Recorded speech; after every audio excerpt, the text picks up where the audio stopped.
we look at the past, I would hope we can get inspired by looking at the craftsmanship and looking at the details and long to build better because we see beautiful things like this.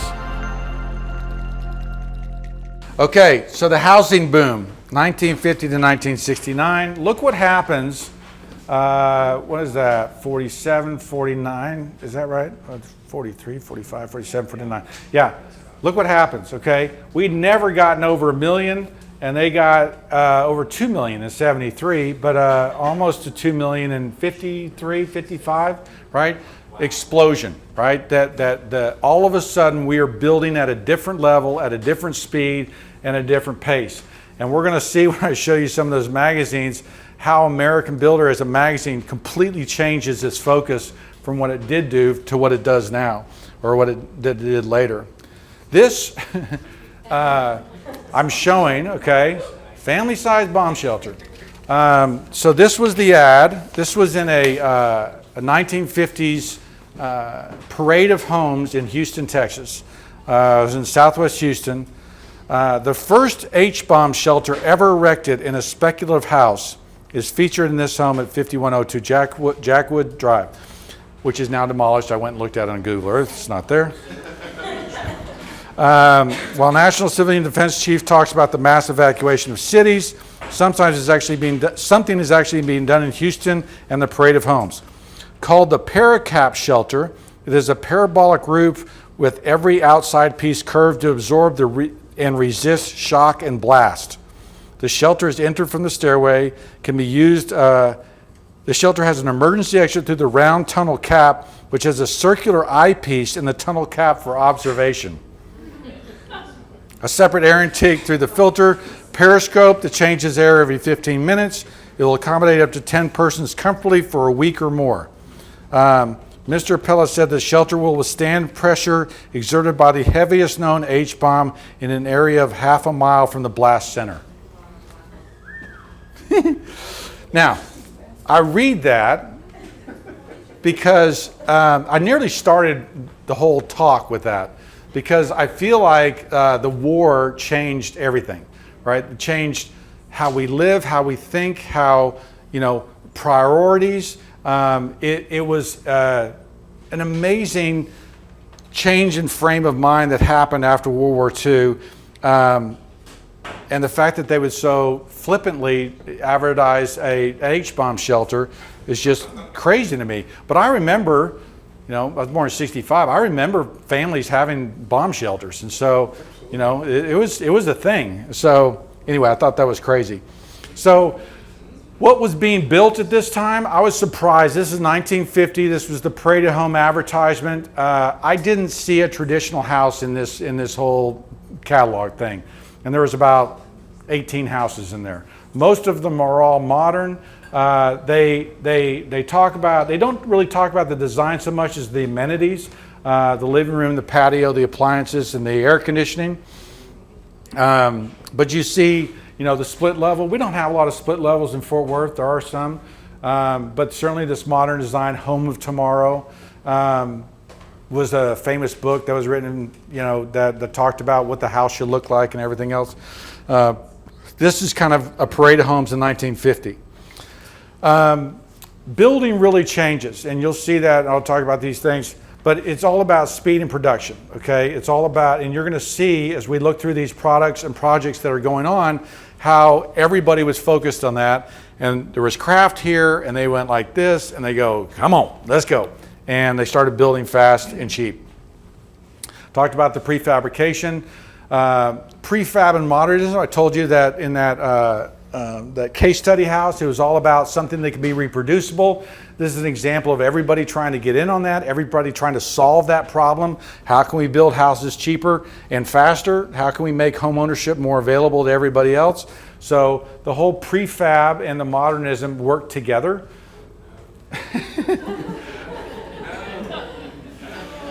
I had to put that in there. So there is, even for mobile houses, this kind of prefabricated porch. But this was 1958. This could be your house, it could be you tomorrow. And inside they basically show a whole bathroom that's been put together, and then you bring it to the job site like this. They had pictures of, kind of the bathroom being finished, and they're still building. They haven't put in the roof on this thing. Is that wallpaper? It's got to be a tile board. It's got to be a tile board, right? I hope. The prefab and stuff influences a lot of the design. So we talked about modularization, but plywood was a great tool that they could set these things off center, drop their plywood down, and know that they had this exact fit. Think about what was used before, sheathing. Okay, what were you doing? Well, you'd have to lay the board on there. You'd have to cut each one to line up in the center. You'd have to lay your next one out. This is fast, baby. Come on, let's throw it up there and get going. It's a much cheaper way and faster way to build. Same thing with concrete blocks. There is a whole host of new products. One of the articles I was reading talked about how an architect's library in 1943 would have a suites catalog, one volume. By 1950, there was like 8 volumes of the suites catalog. The number of products that had been invented during the war, invented for speed and production. Plywood's one of them. Plywood invented for the war. They were building boats out of it. They're doing all kinds of crazy stuff with plywood. And the builders are complaining that the code doesn't allow them to use plywood, right? So in some areas they had to use sheathing. So anyway, there's this struggle going on there. Hollow core doors happened in this period. The big picture windows, Formica countertop, they call it plastic laminate, and certainly aluminum windows, which we were talking about when we did our drive around, are a problem because the new plastic and vinyl windows that go into these houses look terrible. So we got to solve that one. So plywood, the U.S. Plywood Association markets their plywood as weldwood. So if you've ever been to a lumber yard and seen weldwood, that's what's going on, okay? But you see how they're trying to use this. See this guy? He's covering over some wallpaper there, and it's kind of a do-it-yourself. This is the early DIY. I mean, that's certainly a homeowner doing that with his very proud wife. But plywood cabinets, if you've ever gone in an old house after 1940, you start seeing plywood cabinets as opposed to stile and rail cabinets. That's why. And plywood is interesting.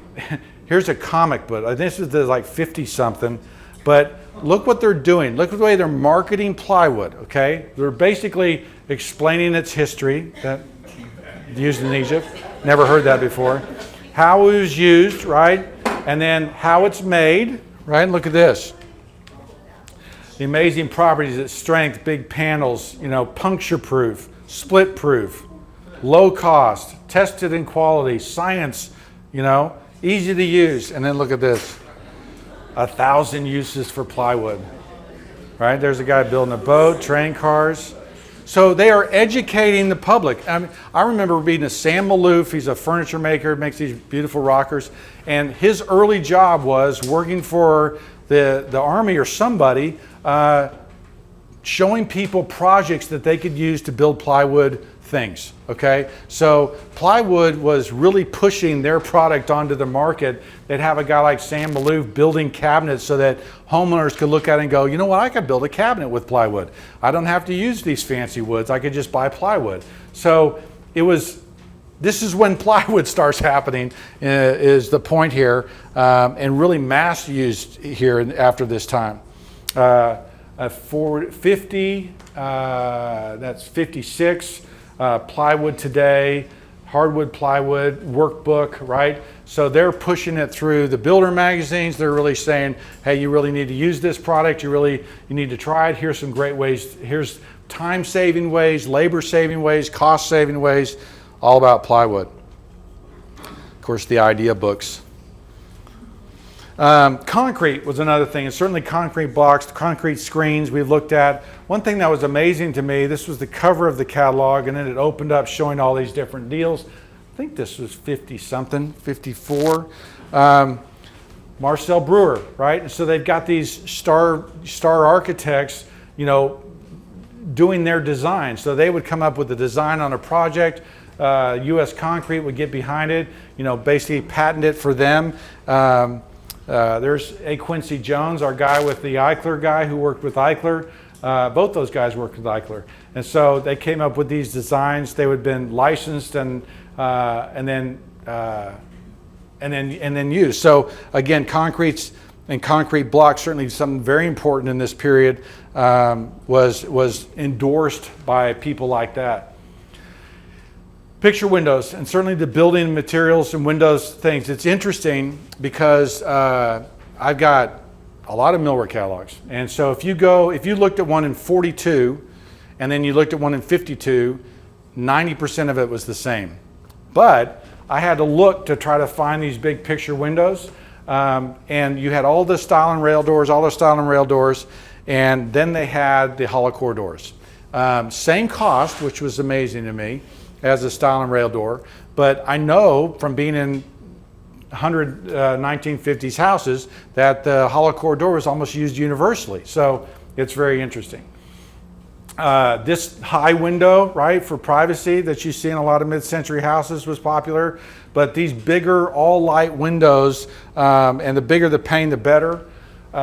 They're showing all these different sizes, but I'm showing the horizontal ones because those are the ones that show up most. The design goes from vertical to horizontal. So you got these houses that are long and low slung out. And so if you've got windows with these horizontal panes, don't throw them away, please. Wood and aluminum. It comes in both. This was, I think this is wood.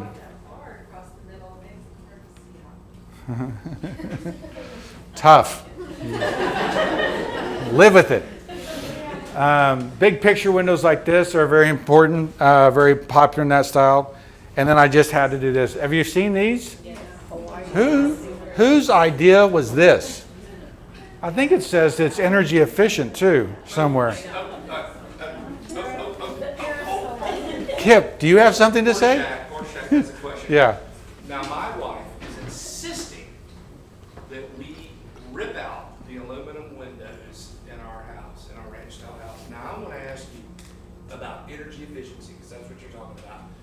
I read someplace that most of the heat goes out through the roof. It doesn't go out through the windows. Alice, would you like to? Someone please So tell me what the truth is. the question. Because Amy's like, no, that is ridiculous because all the heat goes out through the aluminum windows. That is 100% false. Okay. What is false? That they go out the windows. Yes, they go out through the Yeah. 75% of the heat goes out. More than that. So yeah, we just did a we just I need your help on this. yeah here. Do I need to write it down? They've got to go. So energy efficiency, huge deal. That's a whole nother talk. But you can do it a number of different ways. Okay. I can try to do this fast. If you look at your energy bill, only about 30 or 40% goes to heating and cooling.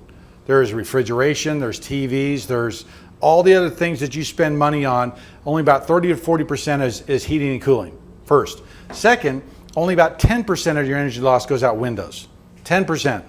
Okay, so there's no way that you're going to replace the windows and then see a savings on your energy bill. They say that between 40 and 120 years, depending on your house, to see an energy savings on your windows. Now, that would assume that your new windows would last that long, which they won't. And so it is ludicrous, okay? Ludicrous.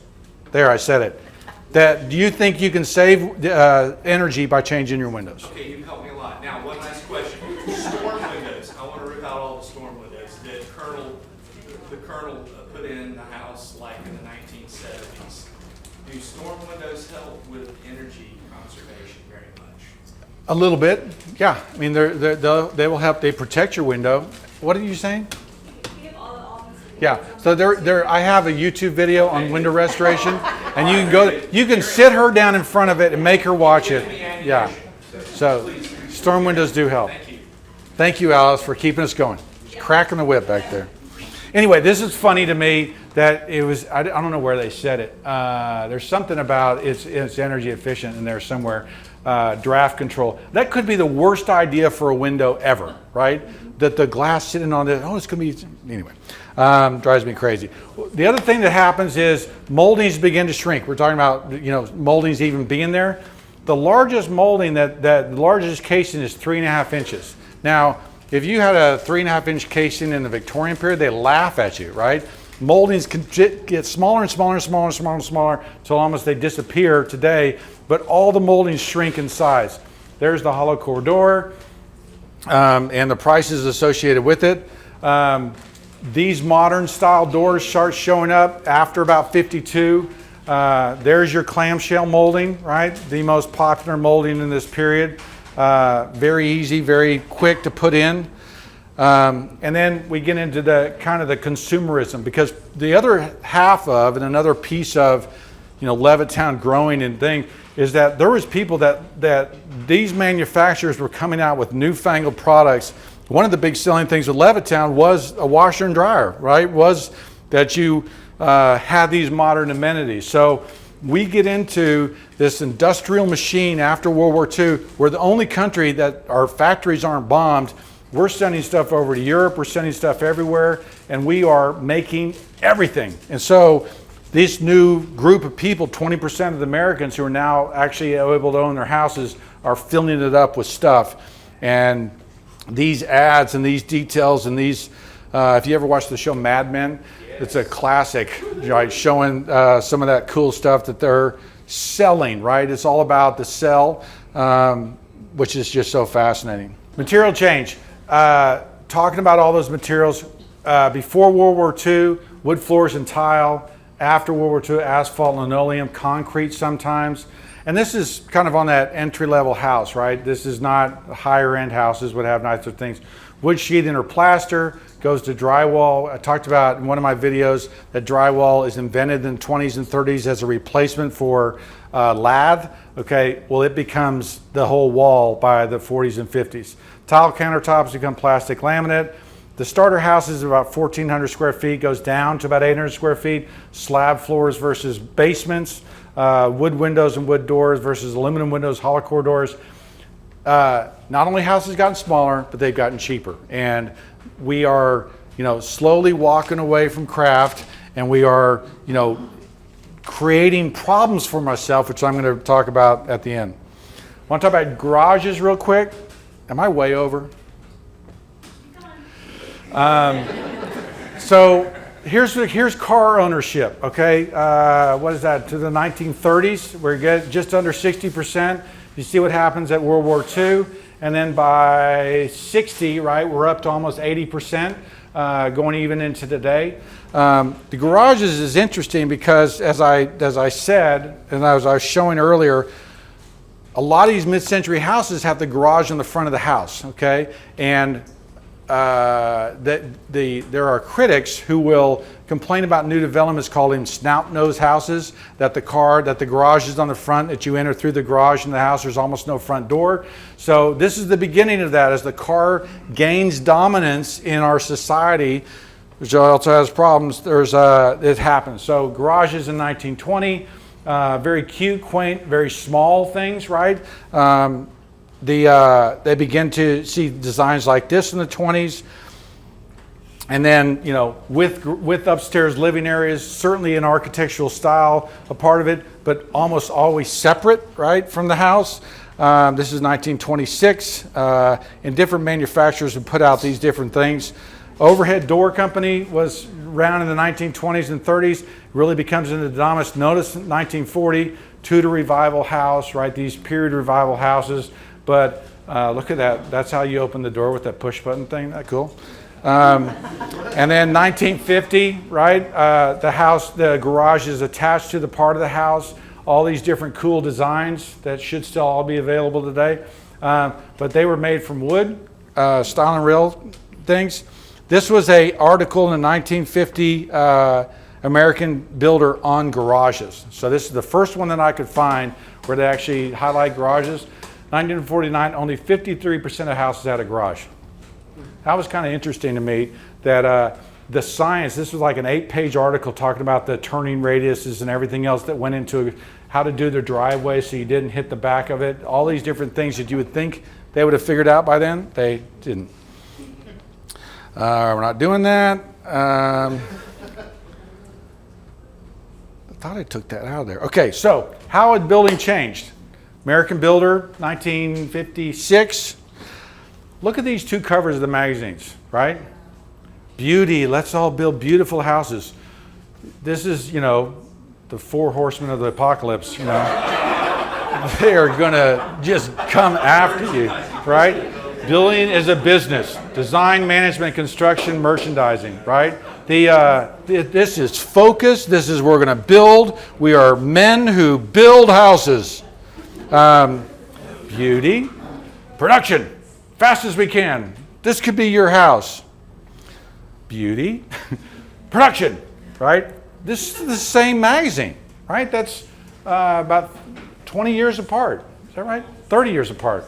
That we have changed the way we're building. We've changed the way we think about building. So there are no large production builders before World War II. A large production builder, from the reading I've done, is 300 houses a year. These guys are building in the thousands, right? And they are everywhere. It's not, Levitt is the biggest and the most famous, okay, partly because he was such a great showman, but they're in Texas, California, they're everywhere, these production builders. Houses crafted one at a time, houses crafted as fast as possible, right? Speed is retarded, speed is rewarded. Traditional designs and materials, modern design, new materials, unique designs applauded, cookie cutter designs expected, right? It has changed, people. It has changed. It is, cataclysmic what's going on, what changes. And so, in closing, kind of whipped through that.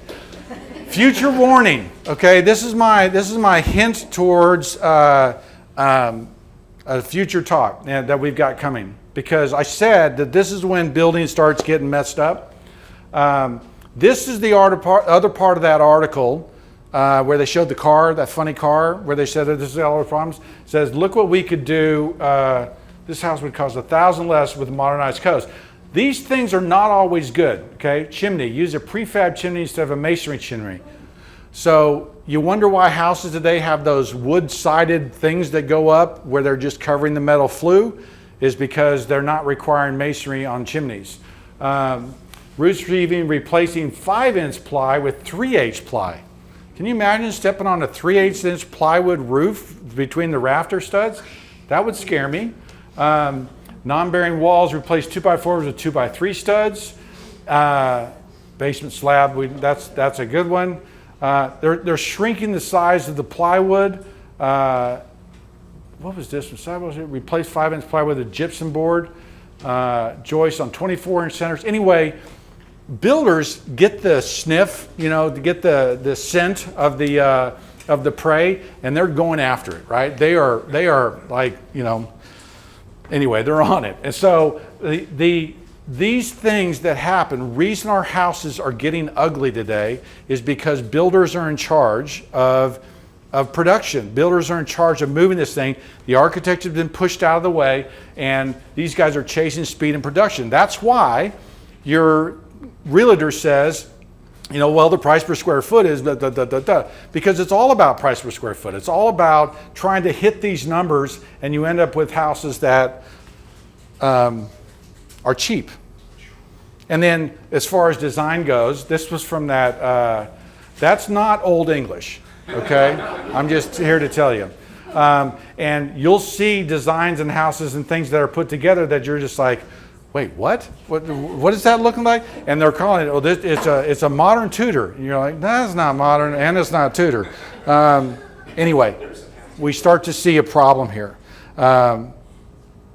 Okay, so lessons for, I'm overwhelmed by how much the war changed our design and our building and our focus during this time. It's amazing to me. We'll talk about it again in the 70s, which is the low point of American design, and the Vietnam War. There has to be a balance. We have to fight for a balance between great design and speed. And then we're going to talk about this too. We need beautiful things, okay? We as humans need things to be beautiful. And things can't be ugly or we don't take care of them.